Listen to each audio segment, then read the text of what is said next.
I'm going to begin with a word of prayer. The Lord be with you. And also with you. Gracious God, we ask that you bless these meditations of our hearts, these words that we're about to study, that we may use them to the edification of our spirit and for a deeper understanding of the mystery of creation and humanity. In Christ's name, amen. Amen. Amen. All right, I'm going to have a short little bio PowerPoint on Updike himself. Then we'll take that down and have any discussion you'd like, and then we'll go into the story, which I have on a PDF file that we can scroll on the screen. Great.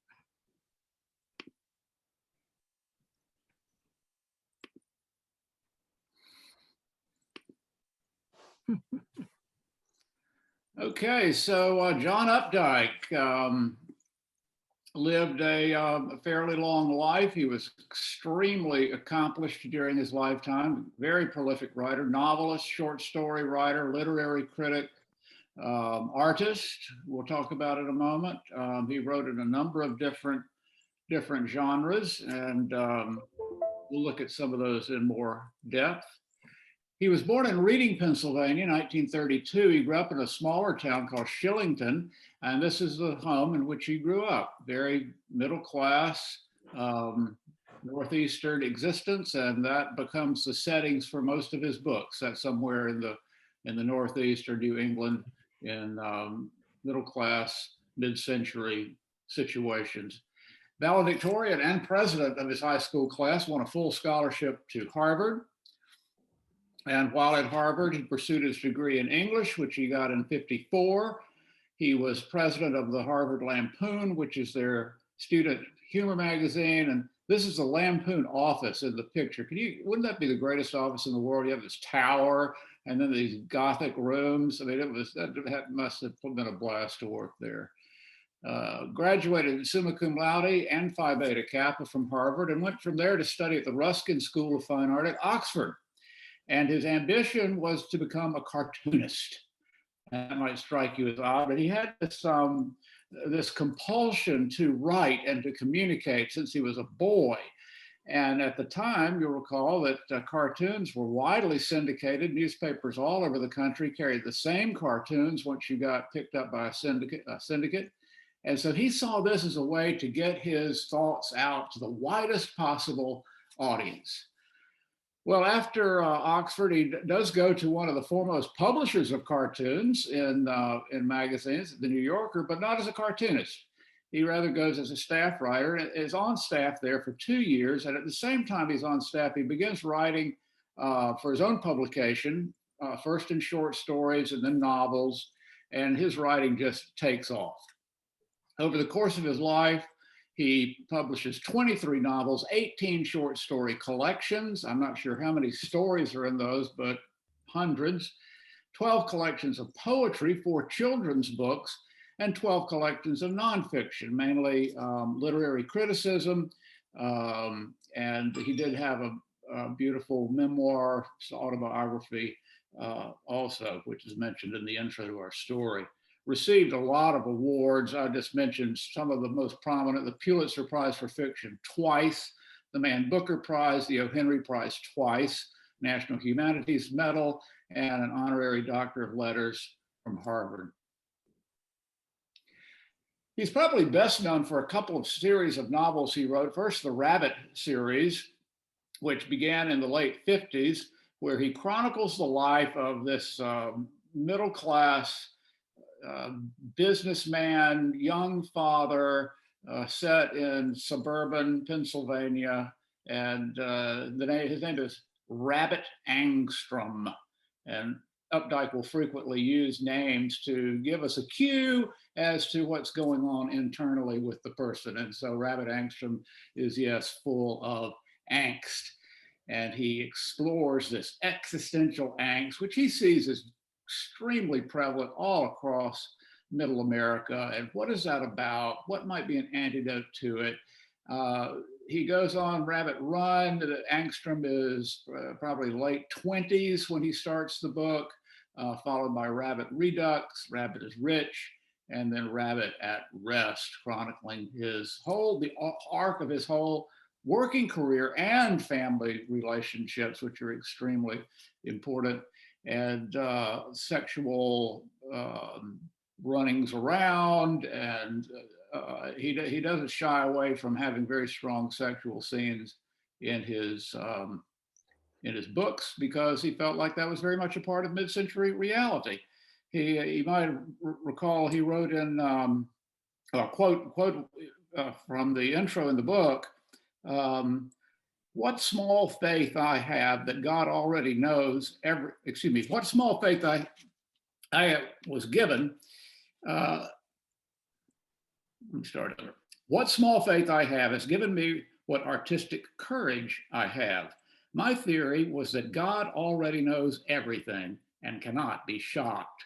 And only truth is useful. Only truth can be built on. The other series he was famous for is the Eastwick novels, most prominently the first one, The Witches of Eastwick, which goes on not only to be a successful novel, but is adapted into a film and then a Broadway musical, and also a television series is based on it. The story we're reading this morning, Good Short Easter, comes out in a book, interestingly called The Afterlife. And we'll talk about what Updike might be suggesting about that reality. Two tremendous influences on him, who he read both extensively. The Danish philosopher Søren Kierkegaard, who you might recall is known for his existential philosophy. He's exploring modern humanity's existential crisis of what is it like living in the modern world? What are the anxieties, the pitfalls, and pains and sufferings that one encounters, and how can that be overcome and thought of in a bigger way? And then also the 20th century Swiss Reformed theologian Karl Barth, who one of the most famous of his sayings, also quoted in the book, is, "One cannot speak of God by speaking of man in a loud voice." Barth saw God as wholly other and Christ as totally central to all of creation, everything that has happened and is happening now and will happen. So you've got the combination of Kierkegaard exploring the existential crisis of humankind, and Karl Barth, who is exploring what he would call the antidote to that, which is a life totally centered on Christ and grounded in Scripture, and overcoming our condition through the help of God. Now, those of you who are more read in those two individuals, I'm happy for you to add anything you would like to that, because I'm going to take my screen down and just see if anyone has any comment or questions about the life of Updike or his thinking.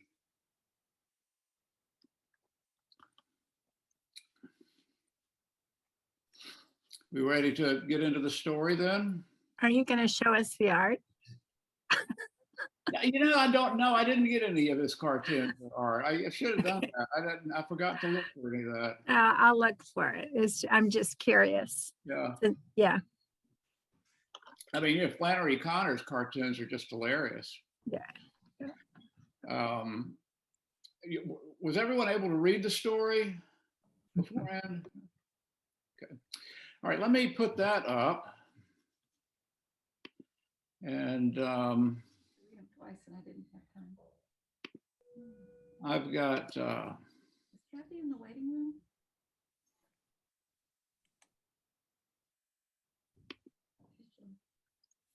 I don't know why that's not. Go back to.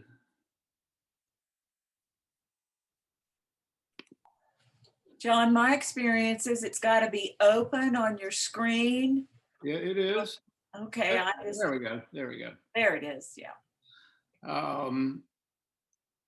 You may want to minimize the pictures on the. If you're set up like mine, my pictures are on the right-hand side of the screen, and you can click one of the two buttons on the left to either minimize it to speaker view or take them out altogether. Speaker view is going to be adequate to read the page. So Short Easter, very interesting little story. It all takes place within the span of one day.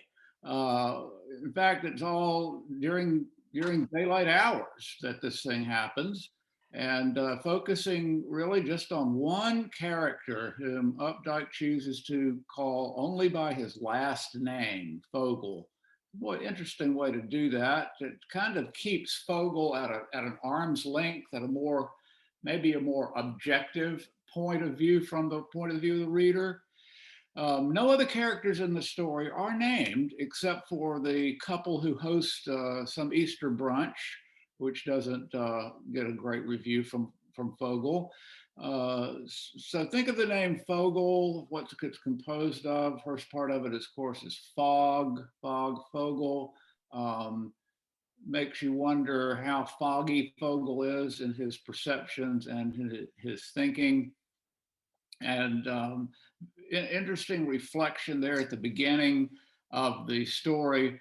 Easter had always struck Fogel as a holiday without real punch, though there was, among the more vivid of his childhood memories, a magical peep into a big sugar egg. It had been at his aunt's house in Connecticut, where the houses seemed cleaner than in New Jersey, and the people wealthier, and the daffodils a brighter yellow. Inside the egg, paper silhouettes spelled out a kind of landscape. A thatched roofed cottage, a rabbit wearing a vest, a fringe of purple flowers, a receding path, and paper mountains, all bathed in an unexpectedly brilliant light. Where had the light come from? There must have been a hole in the egg besides the one he peeped into, a kind of skylight, admitting to this miniature world a celestial illumination. I think that's just a brilliant description because to me, it shows Fogel's capacity for wonder. Yeah, maybe he's lost that as he's grown older, but at least as a child, he had a capacity for wonder and appreciation of beauty. And I think what Updike is painting this for us is a picture of a kind of paradisical reality, a suggestion of heaven illuminated by this brilliant celestial light.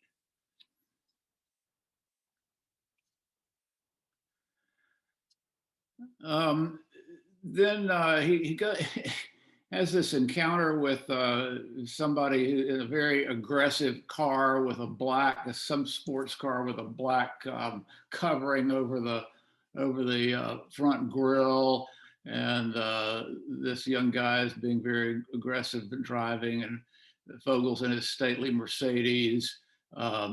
If Fogel's stately Mercedes had been equipped with a button that annihilated other vehicles, he would have used it 3 or 4 times a mile. So he's a hostile, he is angry, and he sums it all up at the end by saying, what was the point of that sinister Darth Vader-like mask over a grill? No point, just pure intimidation, which was, he had come through 60 years to realize, the aim of 85% of all human behavior. Wow, that's a cynical view of humanity, isn't it? I mean, what do you think of that? Is that accurate, do you think?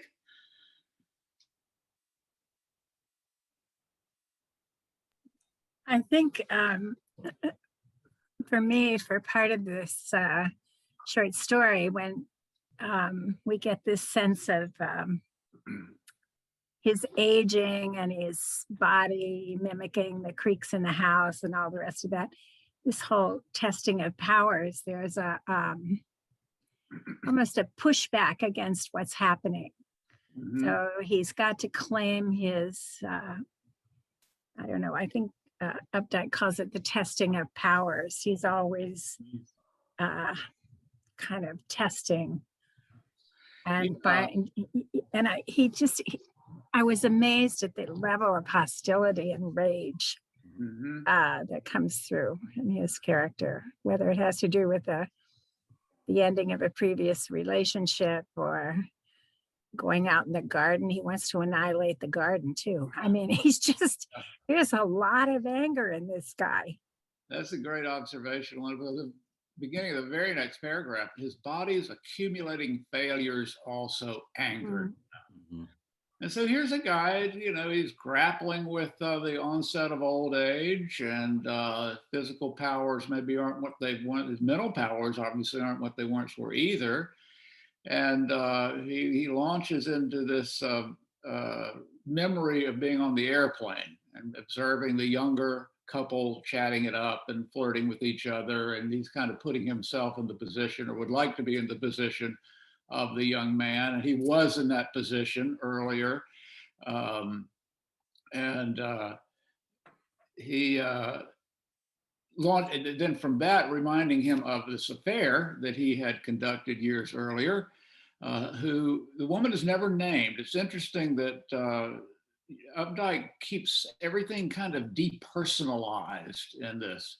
Is this Fogel's perceptions now? Is Fogel himself depersonalizing the world around him? He and this woman, Fogel further remembered, had come 20-some years ago to an unhappy end, which had seemed tragic and hard to swallow at the time, but which now, to his elderly man sitting above the clouds, while the engines droned and the stewardess struggled to distribute drinks and the girl across the aisle deliciously prattled and her naked hands flickered against the deepening darkness of the airplane window, appeared merely inevitable, since all things end. One small side effect still rankled. Their affair ended in the springtime, and his former mistress declined to invite him and his family to an Easter egg hunt she and her husband annually gave. His children's feelings were hurt. Isn't of all the consequences of this ended affair, this is the thing that stands out in his mind, because he was excluded. He was not seen there. And it goes on to describe it on the next page, as he's remembering the going to another friend's home and seeing the home movies of that party, and he finds himself invisible. I'm going to skip over to page 17. Fogel was reminded of an Easter egg hunt, and in his reverie, with his wife swooped back and forth with sheets of last year's leaves and bundles of brisk directives, his brooding mind warmed his old indignation at not having been invited to that party given by his then recently forsaken inamorata. She could have trusted him, right? He would have stood off to one side and been distant and discreet while his children hunted and his wife mixed it up socially. Insult was added to injury when some months later at a third family's house, he was shown some home movies of the day. The scampering children, their faces in close-up, smeared with chocolate and anxiety at not getting their share. The men in business suits and pastel shirts standing on the brown lawn in little conferences of 3 or 4, holding wine glasses and pate-laden crackers.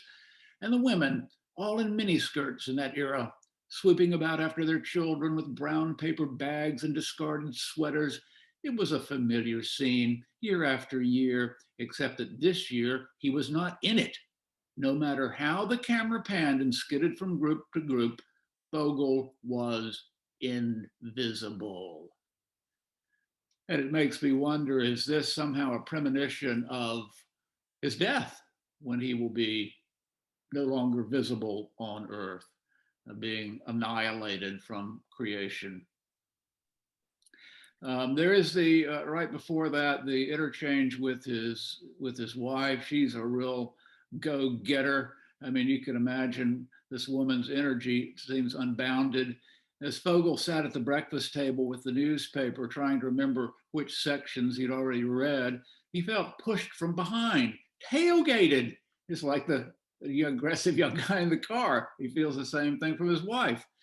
How did she know he hadn't sentimentally decided to go to church? I'll never forget, she went on, the year we went to Morocco and didn't get the leaves off the front beds until May, and the poor tulips had all grown inches under the mulch. Horrible! These pathetic white snaky stems growing sideways. So the wife's concern, interestingly, is for life. She wants to see life grow and flourish. That's her motivation for getting out in the garden. Vogel thinks her motivation is to torture him, to put him through all of this unnecessary, what he ultimately sees as futile work. But here's a woman concerned with giving life and making things grow. And she uses the term horrible twice in this little interchange. And the second time is right above the quote on 17, where she says, "It's horrible the way television has turned violence into a joke." And so she's right. She's really right on the money on both of those things. She's encouraging life and she's decrying violence, which cheapens life. Those are very God-centered values.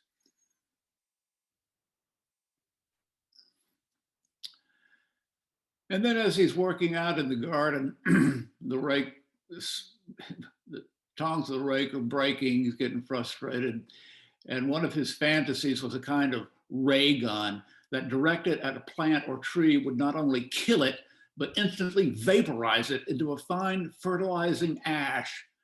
Agricultural labor, this endless plucking of weeds and replowing of fields, had always seemed to him the essence of futility. After 60 years, he was coming to realize that all work, legal or medical or like his own financial, was also a Sisyphean matter of recycling, of pushing inert and thankless matter back and forth, of turning over, in this case, the profoundly rich compost of corporate debt. All labor was tied to human life, life as pointless as that of any new little jade green weed already joyously sprouting beneath the damp, blackened leaves. So look at the contrast between Vogel's perception of a sprouting plant trying to struggle through the leaves and his wife's perception of it. And what about his view of work? My gosh, it's all futile. Well, everything we've ever done. It's just a very dark, very dark view. So the yard work comes to a close. They go to this brunch. The Allison's brunch was also pointless. The same dozen aging couples with 3 widows and a bachelor that they saw every weekend. And he's cynical about that. He gets home, his body is weighed down with the fatigue, and he drops off into a nap in his son's former room. And here's a description. He goes into a dream state, and here's a description of his dream. A wash of buried emotion rounded these phantoms into light and shadow and called up tears and outcries of indignation from Vogel's phantom self. He presided above the busy lit stage of his subconscious as prompter and playwright, audience and deus ex machina, as well as hero. His parents hove into view. His father, a coarse man who worked with his hands, and his mother, a virgin in her simplicity of mind, her narrow passion to defend as if sacred the little space her family had borrowed from the world. He hugged his pet teddy bear, Bruno. Bruno had a glass eye on a long wire stem, like a toy flower. His parents were talking above him, urgently to each other, in a language he didn't know. In their vicinity, Vogel became heavy in every cell, so dense that he fell through into wakefulness, though the dream world tried to cling to his warm body amid that unnatural ache of resurrection, the weight, the atrocious weight of coming to life again to life. Now, what do you think of that that scene? Was it just a dream, or does it have a little more transcendent meaning? Oh, this is a deeply depressed man. Yep, He is true. depressed. He is filled with that's the problem. He's not filled. He's very empty. Uh-huh. I really feel sorry for him. Yeah, and I think that's exactly one of the things that Updike probably wanted us to feel. And just a quick follow-up to your comment on emptiness, the very last line of the story, as he's waking back up and he looks around the room, he views all these old relics of his son's childhood, and there's the last thing he looks at, stuffed rabbit wearing a vest. Remember that appeared earlier in the story describing his own childhood. And the final sentence, everything seemed still in place, yet something was immensely missing. So what's missing? That's a good question. I have seen in this reading of this story, John, for the first time that this is sort of a mid-century modern Gatsby story. But there's the difference right there. At the turn, that unnatural ache of resurrection, the weight, the atrocious weight of coming again to life. Gatsby leaves you empty. Mhm. There is the turn. And what is missing, I do believe, is the burden of nihilism that he has lived with for so long. Mhm. Yeah, it's Mhm. it's really interesting the way I think Updike sets up this story, because he uses the device that we often see of the reliable narrator. So everything is in the third person, and here's the narrator is on the outside, but also able to get inside Fogel's mind. And what struck me in reading the story this time is Fogel's continuing misperceptions of reality. And I wrote a list of them.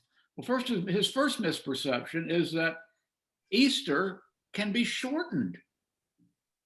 I mean, Easter, on one level, it's just a holy day and it always has 24 hours, but also the whole concept of Easter is it's out of time.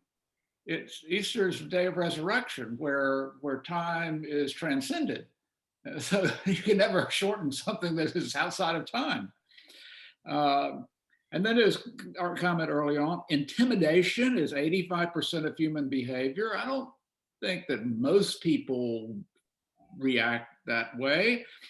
And then his perception that his wife should somehow know if he wanted to go to church or not, where Fogel never voices anything remotely connected to that as he is complaining about what he has to do on Easter, that she should be able to read his mind. Then there is the line before that, Fogel's absent-mindedness was becoming alarming. That's from the narrator. And then his perception of his wife. You know, he's got a very prickly relationship with his wife. She views her as kind of driving him, tailgating him, pushing him to do work he doesn't want to do. But as we discussed earlier, his wife has two of the most beautiful observations in the story. The observation about helping these poor tulips grow properly, and then her observation about the way television has turned violence into a joke. I mean, those are probably the most fundamental life-giving Christian perspectives that are portrayed. That's also who he is, right? What she sees, what she's reacting against is the violence in the world, and he embodies that in terms of his attitude toward others, and it seems to me that he's the one who's the poor, sickly tulip growing sideways like a snake underneath this burden, this weight of things that are not life-giving at all. That's a good, So, that's an interesting relationship. Yeah, well, that's the way I saw it. And that he's resistant to the act of pulling off the things Yeah. that are weighing him down. He's perfectly happy to stay under the weight of all those things. mhm. Absolutely. Yeah.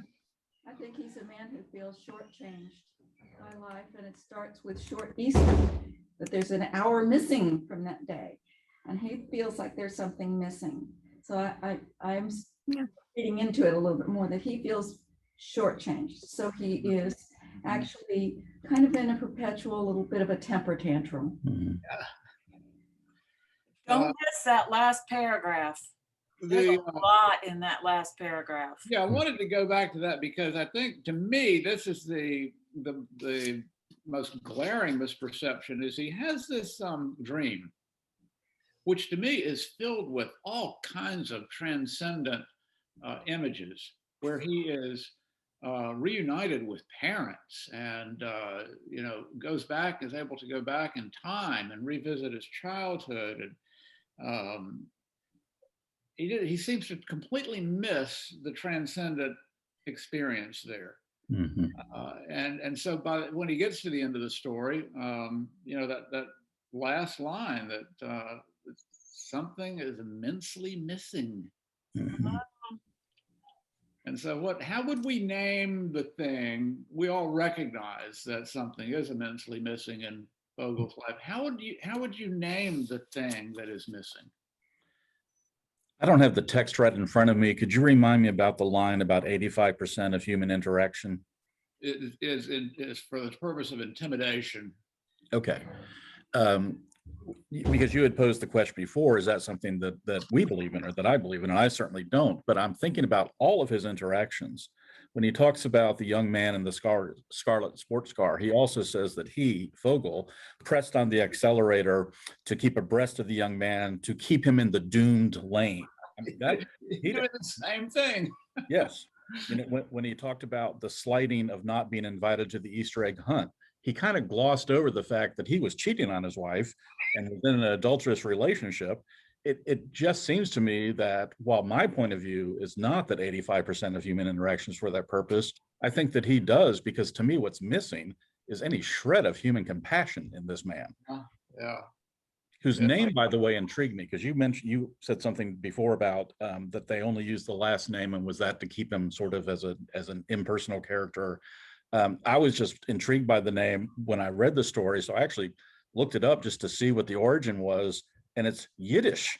And so the story about Short Easter is told from the point of view of a man who has a Jewish heritage. So What's the meaning in Yiddish? it just said the derivation was Yiddish German, so of the name Vogel. So Interesting. What do you make, though, of the line on page 20 in what John's using when he says, this is coming out of his dream, a curve of terror chilled his abdomen, silvery and sore. Had he been the phantom self of his dreams, he would have cried aloud with the sensation. Mm-hmm. Here's my take on it. I think by the invocation of this word resurrection, which is the story Short Easter, but this is the first time resurrection has been used. I think that Vogel has a fundamental misinterpretation of what resurrection is. And he's using these terms to refer to coming back into his body, this atrocious weight of coming to life again. But he's re-entering this very damaged physical self that he occupies. He's not entering into a resurrection life. And so that's, to me, gives the biggest clue into what is immensely missing. Vogel doesn't have a view of a transcendent existence beyond what he's trapped in. And he can't, he confuses waking up from this transcendent experience where he loses transcendence. And he talks about, he uses the term resurrection for that. Well, resurrection is when you gain transcendence. Also, from the beginning of the story, his sense of what Easter is all about is the sugar sweet Literal and figurative. egg with paper cutouts. Yeah. So there's something we're given right at the beginning that his notion of what a resurrected life might look like is also totally false when you're talking about the comparisons that you were doing. And that's too bad. Yeah. Yeah. One thing I'm sorry I had a customer, which was a good thing to have in the bookstore. But when I was reading it this morning and that reference of the sugar and the egg, but they mentioned there was a light. Remember that? And I thought, okay, that means something. Yeah. I think we talked about that before you. Oh, you did? I'm sorry. Okay. Yeah, that's okay, but it's worth going back to because I think it's the symbolism is really significant. I think here again, what Updike is painting a picture of is a transcendent experience in miniature. And it shows this little boy, Fogel, who has this capacity to enter into a transcendent world. And the light clearly is the light of God. You know, he doesn't know where it comes from. It's a brilliant, unexpectedly brilliant light. I mean, that could be nothing else. And he calls it a celestial illumination. So it's very symbolic of a transcendent, paradisical, heavenly existence. And who did he say in this story was straining to see through a besmirched skylight? I mean, I loved that phrase, but it brought me back to to that egg. do you recall where that was, Linda? Yeah, it's on page 18. It was another woman at the Easter party. Oh yeah, she was standing there kind of trying to talk to him, and his description of her was that she was straining to see through a besmirched skylight. And that's what we're all doing in essence in a faith life, is that our lenses aren't always clean and clear. That's all. That's all. Of Paul's phrase, trying to see through a glass dimly or darkly. I can't let go of the little bit of hope at the end of this, and I would offer everyone the poem "The Darkling Thrush" that Thomas Hardy wrote. Go take a look at that. I don't know. I've never read this story with this kind of perception. I don't know where it's coming from, but just a thought. That's what I love about short stories, is that we see it through our own lenses. No, I think you're right, Owen. That those last two words or last four words, something was immensely missing. You can't make any progress in your spiritual life until you recognize what you're lacking. And at least there is this glimmer of recognition that Fogel has, that he is definitely lacking something. And where will he go on? How will he go on? Updike just lets us see him for one day, and we're left to wonder: will he work on this thing that's missing, or will he just lapse back into his old cynical self? But the fact that he was looking, I thought we got a hint of by Linda. You mentioned looking in the egg, not only for the sweetness and other things, but also about the light, because that reminded me of that process of candling an egg so that you can see how it's developing. And so therefore, is he going to develop in something that is healthy and whole, or is he going to develop oddly where the egg has to be thrown out? And that was one of the things that I took away from seeing the light through the egg. And also that he's surrounded by people who are looking for signs of life. So it's all there if he can just see it for himself. So many missed opportunities. Mhm. And so I think this last line is a play on words too. Updike really wants you to wonder, is it another missed opportunity or is this the turn? Yeah. Mhm. Yep. And the power of dreams to bring a message, that's a rich biblical echo, Mhm. that the dreamers hear messages. Mhm. Sure. So what, For sure. and the fact that his parents are speaking in a language he doesn't understand, that he can't interpret. That's a curious piece for me too. Mhm. Wondering why Updike says he missed it. He missed their message. Yeah. It's not even that he cannot in a language he didn't know. Didn't know, right? Yeah, which is good. That's a curious way to describe that. Why didn't he know it? Are they speaking in a transcendent language that he doesn't yet know? Or is it because they were different kinds of people, not angry? And he talks about his mother as almost in terms of purity, Mhm. and his father in terms, did he say something about coarse hands? Or I can't remember what he He was a said, but there was something about, His father was a coarse man who worked with his hands, and his mother, okay. a virgin in her simplicity of mind. Well, who is that? I mean, who are those two? We've got a biblical echo here. And only Vogel didn't turn out to be Jesus.